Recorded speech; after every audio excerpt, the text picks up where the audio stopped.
Welcome. Thank you. Thank you for having me. Absolutely. So one thing I talk about this with other guests on the pod. I like origin stories. I like prequels. Okay. So I ask a lot of prompting questions about background before we get into like real estate stuff. Where'd you grow up? Well, so that's a little complicated. Okay. I was in a military family. Okay. So I was born in New York State. And then we moved from New York State to Alabama to California. Holy cow. And we kind of moved every 2 years. So being a military brat, I'm very familiar with moving frequently and changing schools and all of that. So when we moved to Maryland, my dad retired, as many people do, and then worked at the Pentagon. So I have been here since 1984. Wow. And then I went to school downtown Annapolis. And then I went to college in Colorado at Colorado State University. And then I was recruited by Microsoft while I was in college. And then I came back here to help launch Office 97. No kidding. Yeah. Holy cow. Oh my God. Do you remember that? I do remember that. So then I've been here ever since. And then met my husband, who was born and raised here, and raised our 2 kids, or still raising our 2 kids. Yeah. Oh my God, that's so cool. So you said you went to Colorado State? For a little while, yes. Okay. So we had Travis on. I think he went there as well. Oh, did he really? Yeah. Yeah. He said, I knew that I wanted to get out of Maryland. Mm-hmm. I didn't know where I wanted to go, but I knew I wanted to ski. Oh, yes. Yeah. But yeah, he said it was great. I had one friend from South River who went to Colorado State. She lives up in Boston area now, but she had a great time. It's beautiful. It's changed a lot. Yeah. Colorado in general, the Denver area has changed so much. But it's just it's really probably the perfect state. Well, it'll be perfect if it had a beach. Yeah. But you can't get better weather than Colorado. It is pretty awesome. What made you want to go there? So, family. So my parents met there, and we have family that live there. So I want to go to college. I was used to moving every couple of years, so it was weird when we stopped moving. So I wanted to go someplace where I had family that I could rely on, and because I was new and going to college, and so it was a great experience for me to go to college but still have family close by. Yeah, that's nice. What do you want to study? I don't really know what I wanted to study. When I started, I don't think I had an idea, because my mom was an artist, my dad was in the military, so it's not like I had somebody that I wanted to take over a family business or anything. But I think as I got through college and was taking classes, business just sort of seemed to interest me in those classes. So it was in between psychology and business, which they go together. Yeah. Yeah. Well, I mean, fast forward now, it's kind of translated pretty nicely. What's it like getting recruited by Microsoft in college? It was very interesting. I didn't really know what to expect. And it's sort of like everything in life, when you just take advantage of opportunities as they come along. Yeah. And it was a great opportunity, and it led to a great tech career that I had before this career. And I was able to travel and meet so many different people. And then that parlayed into, I helped launch the Sony Memory Stick. Do you remember those? Oh my God. Wow. So I would do the CES shows, and I remember we were at CES, and under this box glass case, there was this 1 gigabyte memory stick, and people were so blown away by that. And I would stand there, and people would look at it, and I'd answer questions, but I just remember that. And then after that, I helped launch Push to Talk, which was the Motorola Push to Talk, which was akin to the Nextel, those things. So those were far and away the most popular thing that you could. It was like the distant second during my high school years was the Sidekick thing that you could flip out. But the kids that had the Nextels or the Motorola's, that they could just chirp at each other all day. Yes. I don't know how the teachers dealt with it. It was brutal. So you got, where did Microsoft tab you? Like, where did they have you starting out? Or were you just kind of floating around? So I came back here and I did public information training sessions. And then the training session, I was a technical trainer. So I did training sessions for the public and for the employees at wherever they sold the software. Okay. Which I can't even remember all the names. There used to be a lot of places. Oh, yeah. So I would just do information sessions, training sessions, that sort of thing. Gotcha. Do you look at like where we're at on technology right now and think, holy shit, well, it's crazy? It's funny because when I met my husband, I was building my own computers and I had, oh my God. I had, dial up and all these things. And he just thought that was the coolest thing ever.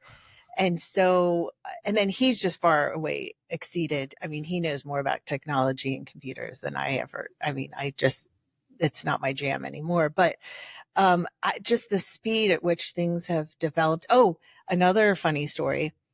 I was one of the beta testers for texting. Really? Yes. And I had a phone. You remember the phone where you had to hit like 222-555? Oh my God, the TTY texting. Yes. So my husband, who wasn't my husband at the time, we were dating. We both had phones and we were testing text messaging. I'm like, this is so dumb. This will never take off. I remember thinking the same thing. I was like, this is taking way too much time. People are never going to do this. They're just going to pick up the phone and call. This is so stupid. Well, little did I know. That's all I ever want to do now. That's it. In fact, the thought of a call is like, oh, I know. Don't call me. Just don't call me, please, God, don't. I like my privacy. That is wild, man.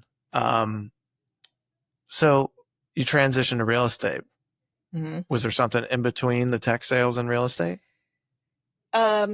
Yes. So I thought I wanted to be a teacher for a little while. So I substitute taught and I loved it. It was great. Kindergartners. Oh my God. Oh my gosh. They're so cute.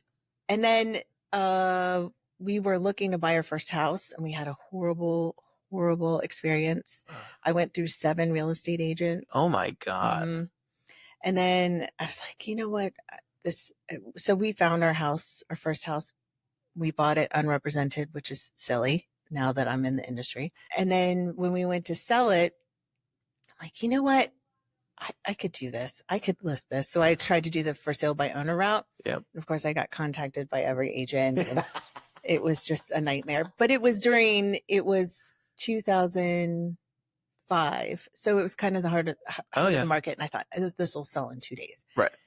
So it didn't. And people would make appointments and they wouldn't show up. And I had a newborn and it was really annoying. So we had an agent and she approached us and she said, if I could sell your house for what you want, including my commission, would you let me list your house? I said, done. And it sold in 4 days for way over what we had listed it for sale by owner. Dang. So we developed a connection and I became her assistant because I had a newborn. And then I just sort of fell in love with real estate. Is she still in the business? She isn't. No, I kind of got kicked out of the nest. So then I was perfectly happy to be an assistant. I was not looking to get out there and do it on my own. So, man. Well, yeah, people underestimate real estate, especially in those early days, and how freaking brutal it can be. Brutal. Speaking of, walk me through your first deal. What was that like? Oh my gosh. I don't remember my first. It was over 20 years ago. So I don't remember my first deal. I remember my biggest deal. Okay, go.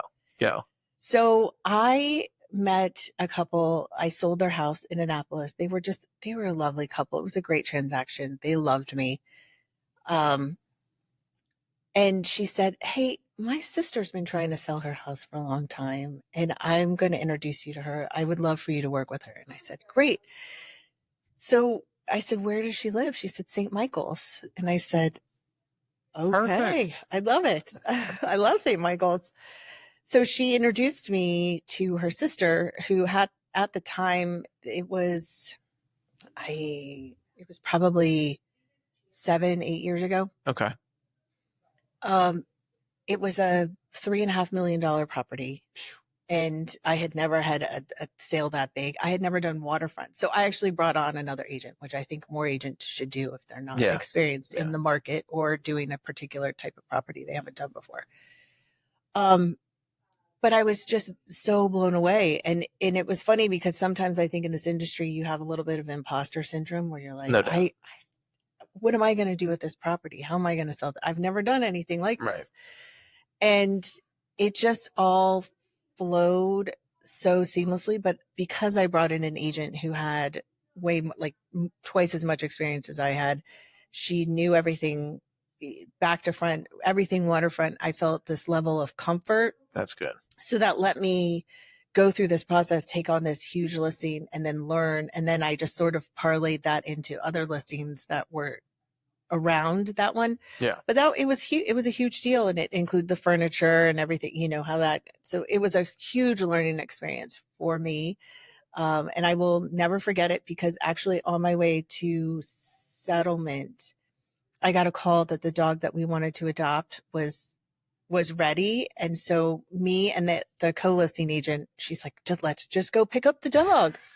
And I said, but we're on our way to a settlement for a $3.5 million property. She's like, just go get the dog. Bring the dog. Just go get the dog, drop it off. So the dog that we have now, she came with me. We picked the dog up.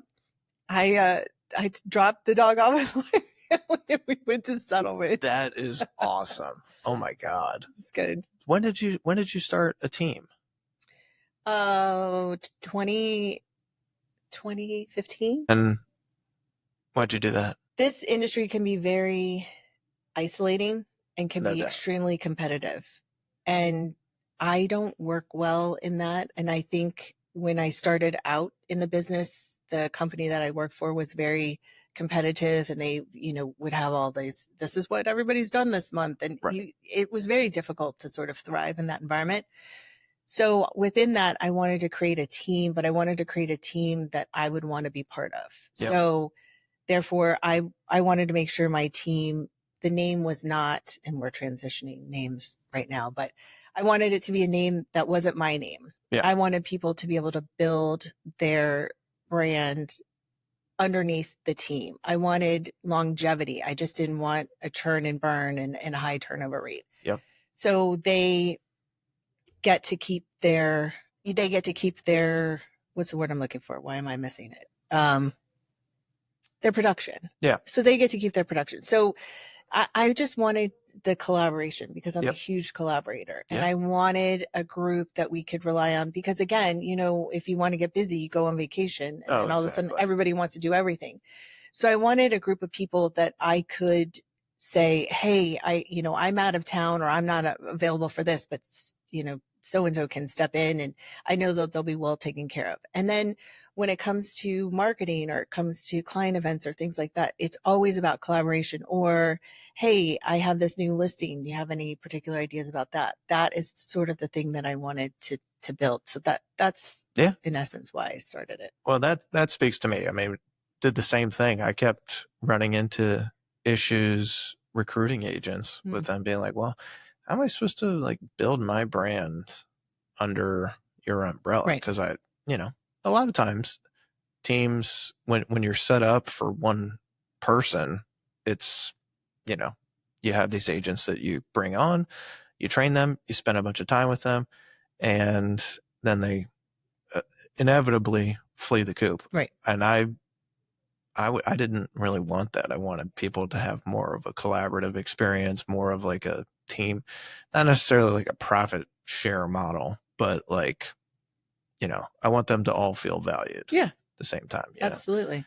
So that makes sense. Plus, isn't it so much easier to sell hey, for the price of one person, you're getting 5, 6 of us, 4 of us, whatever it is. Yeah.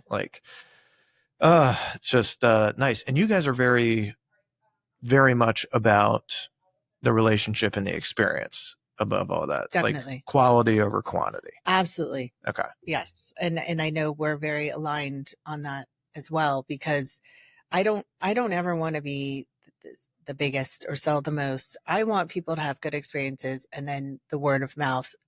I would rather walk away from something, or just I need to be able to sleep at night. Yeah. And so I always want to have my clients' interests first and foremost. And I know you're the same way. Yeah. And there are agents in this industry, and you see things behind the scenes, and it just is not how you would do business. Yeah.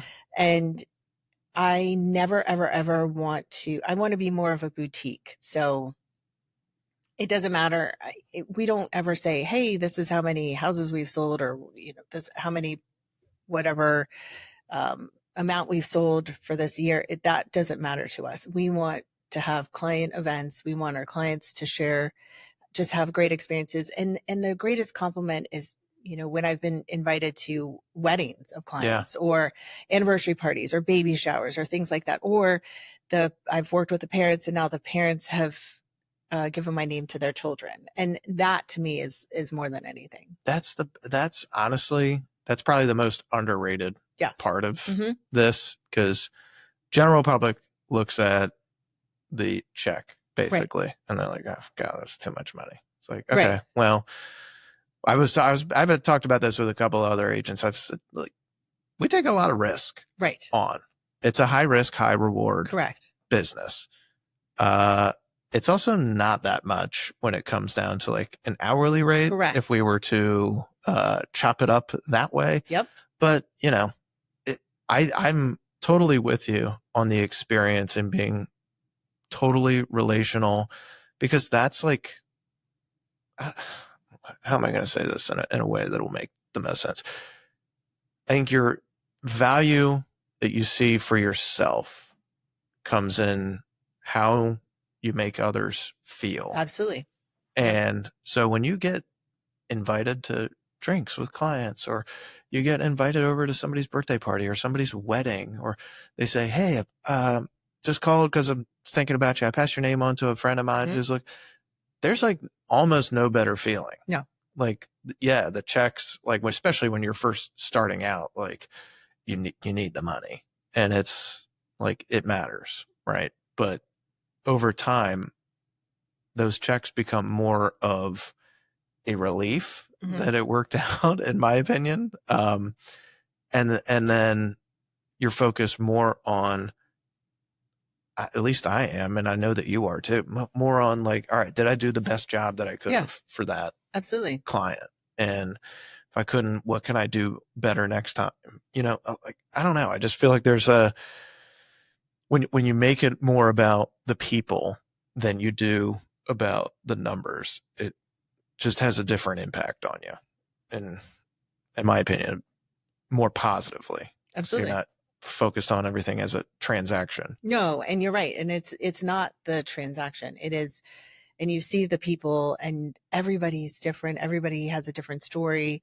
Everybody has different ways that they like to go throughout the transaction. And so just having that experience, that's why I like when we're meeting with other agents, or we have that collaboration, and we can share stories about how certain things have been overcome, or different strategies that people have. Because, I've been doing this over 20 years, and I still don't know everything.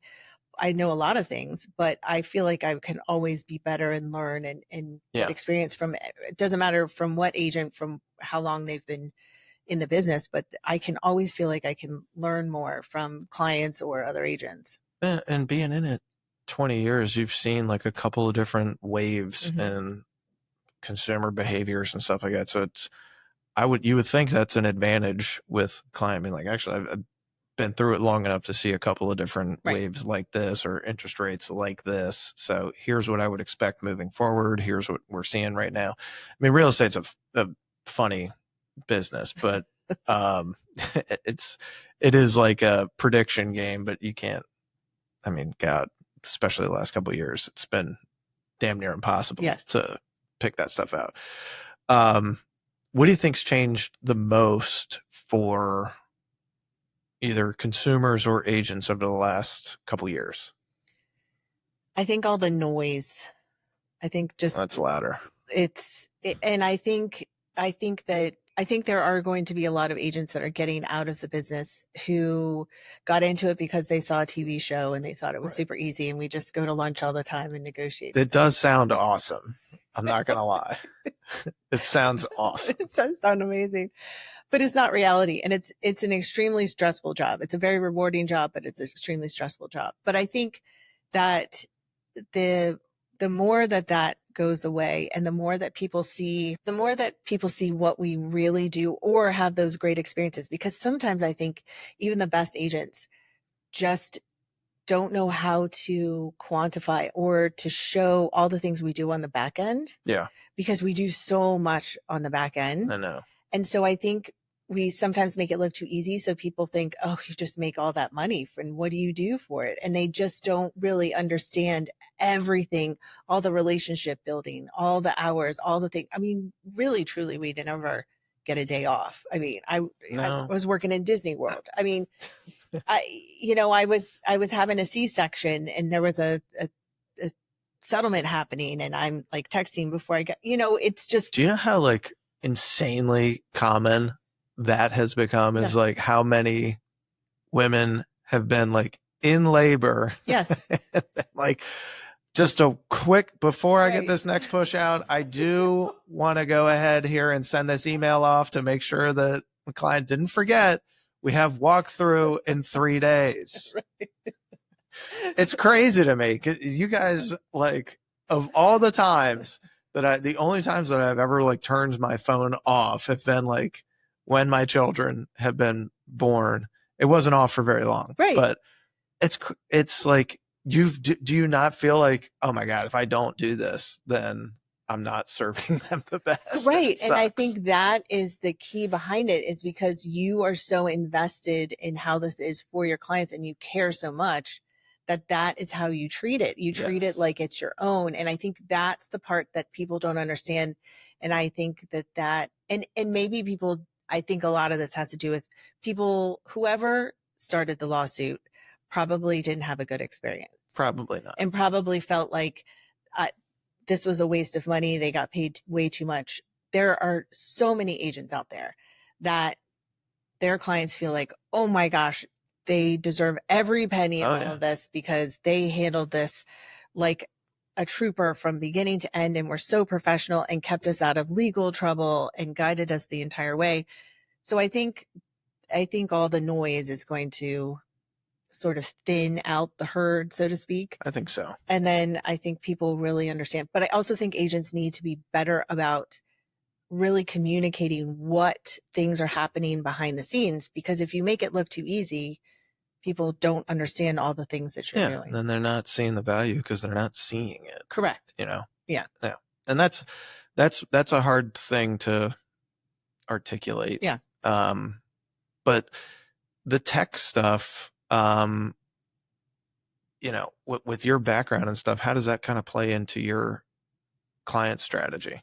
So can I get into the brokerage? Oh yeah. Okay. Yeah. No doubt.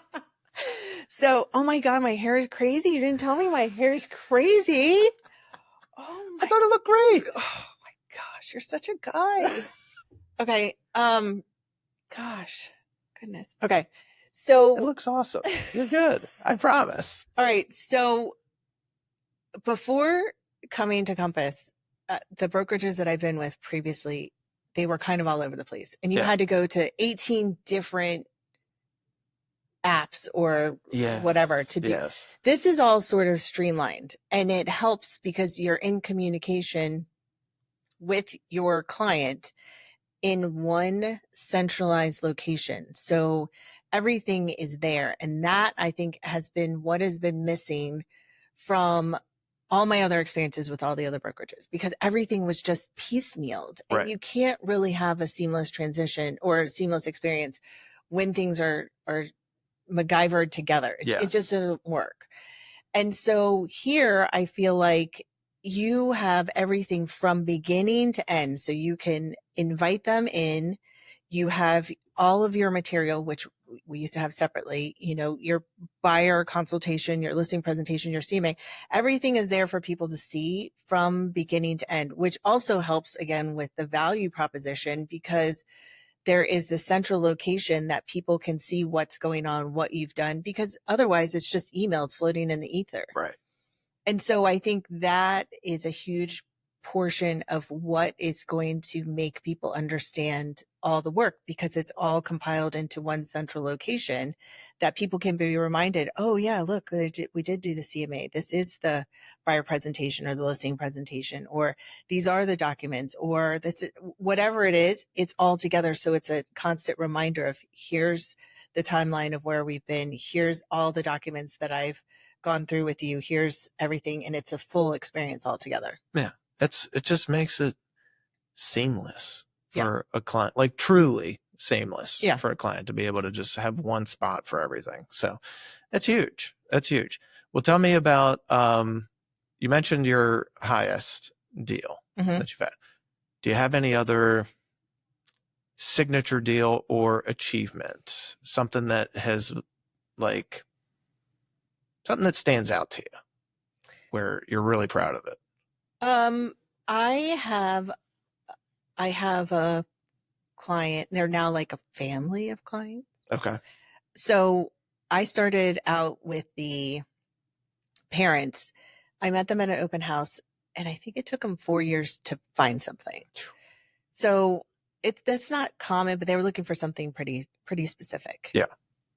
And so then I helped them, and then their one son, I helped their son and his girlfriend, fiance at the time, and then I helped his brother, and so it just sort of all fell in line. And I feel like, and now that's parlayed into something bigger, which I'm not going to name here, but and so I think it just starting with that one and treating those people like, okay, I know what you want and I know it's going to take a while, but we're in it together.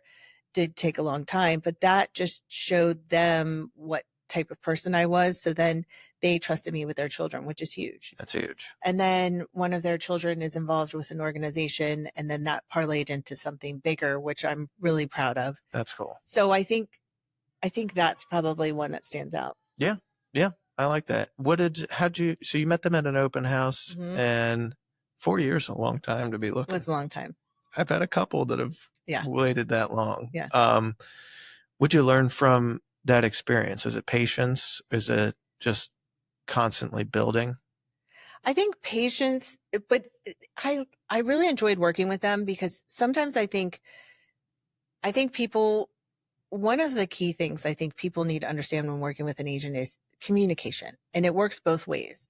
So if you're like, this is what I'm looking for, this is something specific, and those parameters change, you need to tell the agent that those parameters have changed. Exactly. Because these people were wonderful, because I knew exactly what they were looking for, and that did not change. And we eventually found it. Sometimes people get impatient. I feel like in the more recent years, they get impatient, and then the parameters that you originally said have changed.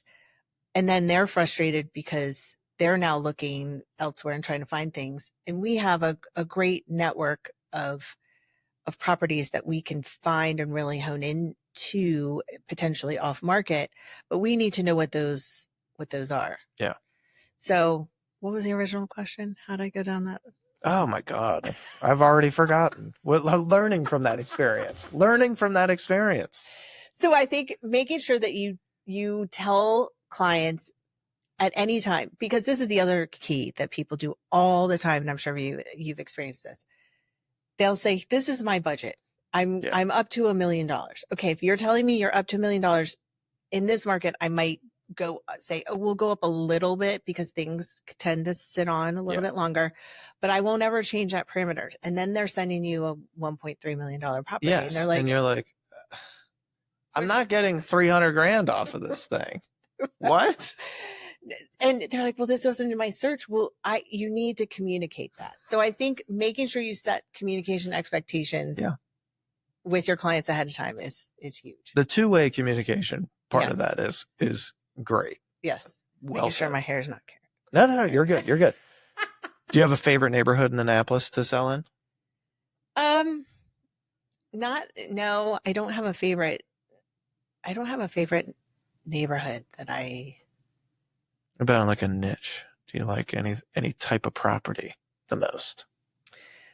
Um, I think it depends on the house. I Okay. think there are certain houses I get really excited about. I had a listing recently that was it was it was like you took a house in DC and then you transplanted it Oh here in yeah. Rowan County. Oh yeah. And that I was really exciting because it was so different that uh I just got really excited about I love that. I love unique yeah. places like that that can stand out, or something that seems like it's from like a different metropolis. Yes. Almost, you know what I mean? Anything different, I think Yeah, is what I different, get but like thoughtful and well done. Yes. Not different Mhm. where it's like, holy shit, were they Yeah. on mushrooms Right. when they built this? Um, That's a lot of waterfront properties, by the way. Like there's a tremendous amount of them. they're It's very taste specific, I call it, and I don't know why that is. it's because people have too much money at that point, and then they're like, we're just gonna do what we feel like doing, and they have bad taste And most of the let's time. not take advantage of the view, okay? Let's definitely not do that. And go ahead and etch a seashell into each window while you're at it, and charge me 3 times as much so that I can communicate this to my listing Correct. agent when I Yeah. want to sell. These were custom etched Correct. windows. Yes. Okay. Like they're going to come out Yep. within 2 weeks, buddy. So, what's the best advice you ever received as an agent? Not to take things personally. That's hard not to. It is hard not to. But one of the things in one of the classes I was in, the interesting way to think about it is buyer says, seller says. Because I think agents, you can feel personally invested, but I think agents tend to insert themselves. Yes. You can't insert yourself. It is buyer says, seller says. And you can always tell when you're working with an agent who needs the paycheck. Yeah. Well, always yes. tell. And it's always buyer says, seller says. And literally the people that are like, well, no. You're not There's in no the, we. nope. Buyer says, seller says. And I think that's the best advice I got. I like that advice. What do you think one thing clients misunderstood or misunderstand most about the market is? Currently, Yeah. that it's going to be okay. We'll be all right. We'll be all right. We'll be okay. It's chaotic, but I think people just they need to not listen to the noise. Yeah. Well, focus locally, always, and stop listening to the national. There's no national real estate like focus locally always. And I think that'll be helpful. what's one thing that is on your desk or in your bag every day, not your phone? Chapstick. Oh yeah. Oh yeah. Dude, this time of year, Yeah. and honestly, I don't have any on me right now, which is upsetting. Wow. Almost all the time we Yes. have chapstick Uh-huh. here. It's a necessity. Favorite local business to unwind or meet clients at?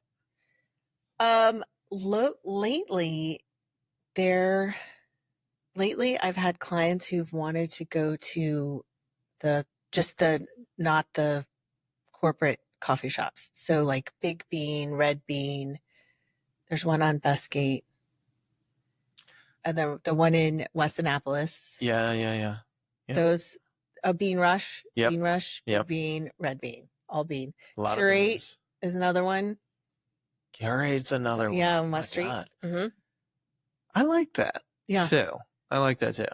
Yeah. You can get bored with a Starbucks interior. Yeah. They're all the same. It's just it feels local. It feels good. Like one of my friends' wives was always like, you are going to support local business. And the husband would be like, I could just buy the book on Amazon. Like it'll be here tomorrow. And she's like, no, you will go to a local bookstore and you will buy the book from them. Okay. That was still very good friends of ours. Has always stuck with me, but that is a fun thing to do. It is. Go and support local business. I love supporting local businesses. I I've started the pet project with interviewing local businesses. I love it. I think it's really important. And I think now people are taking more of that into consideration. Yeah. And I think people forget about it because of the convenience. But if you sort of take the convenience portion out of it and just sort of get into your local community, I mean, that's how the communities thrive. Exactly. And so I think it's really important. Well, it goes back to the relationship building thing. I think it's cool, man. Imagine if you were out there and opening up a coffee shop, and like, wouldn't you want your community to come out and support you? So just trying to put yourself in other people's shoes. That's really cool. What's one luxury feature that you think is overrated? Oh gosh. Okay. This is probably going to be an unpopular opinion. I think the stupid pot filler. Okay, that's what I was going to say too. I hate the stupid pot filler because once it's filled, you have to lift it up and take it and dump it out. Like it's only like, I get it. It saves looks cool. one trip. And then it's like, what happens if it breaks behind the wall? I mean, that's a whole nightmare. Forget it. So that's been on my list of like, for years, honestly. Like, it does look damn good. It does. All right. I got you. Yeah. It looks good. Uh-huh. Practical? No. I don't get it. What's one that's underrated? Heated bathroom floors. Oh my God. Underrated. Oh my God. You're so right. Yeah. Let's see. What's one book, podcast, or movie that any deal maker should watch, read, or listen to? Well, this is going to be super just, I don't know, very vanilla at the moment. But I really do think the Let Them by Mel Robbins, I think that is really big, especially for this industry. Because I do think people tend to get wrapped up. It's sort of like that don't take things personally. I think that is probably very poignant for this industry and how stressful, and I think it's a good roadmap for getting people sort of in the right mindset. I like that. If someone were to play you in a movie about your life, who's going to play you? Oh, that's a good question. You know, I get all the time. I did a little thing with Jennifer Franciati. She's not an actress. Ah. But years ago, I was on pretending to be her. It was like a lookalike thing. Yeah. So people tell me I look like her. I look very familiar, but no one says, oh, you look like so-and-so. So I don't know. Actress, I don't know. That's a good one. I haven't asked the question before to anybody. So you would be breaking the mold here. I get Napoleon Dynamite for me sometimes, or his brother Kip. Oh, so, all right. It's unpleasant. Well, what's next for you and the team? We're changing our name. Okay. We're rebranding. Okay. Do you know what it is yet? Maybe. Thinking about it. Too early to like a baby. It's like a baby. We haven't birthed it yet, so I haven't. But whatever it is, it's just like a baby. Whatever it is, it's amazing. I know. That's the best. So once it's in print, no one can have an opinion. Exactly. About it. That's right. As soon as it's in print, it's it. It. Oh, you know who? The actress I would love. From Friday Night Lights, the wife. Oh my God. Is it Connie? Yes. Connie Britton. Yes. Love her. Yeah. She's so good.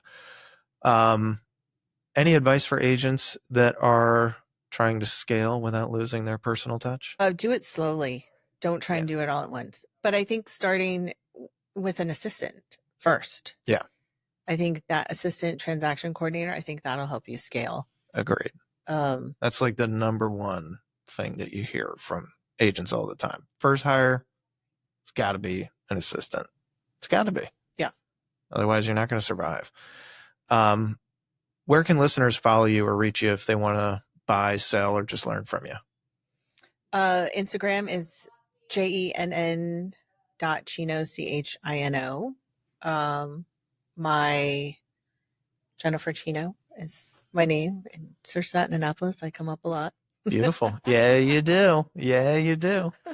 All right. Perfect. Well, we'll put the social handles in the caption, description of the episode. You guys can check out Jen, reach out to her for any real estate needs. If you took value from today's conversation, share this episode with a fellow agent, investor, or entrepreneur, or anybody looking to buy and sell. All right. So follow Dealmakers on your favorite platforms. We'll catch you on the next one. Jen, thanks for coming in. Thanks for having me.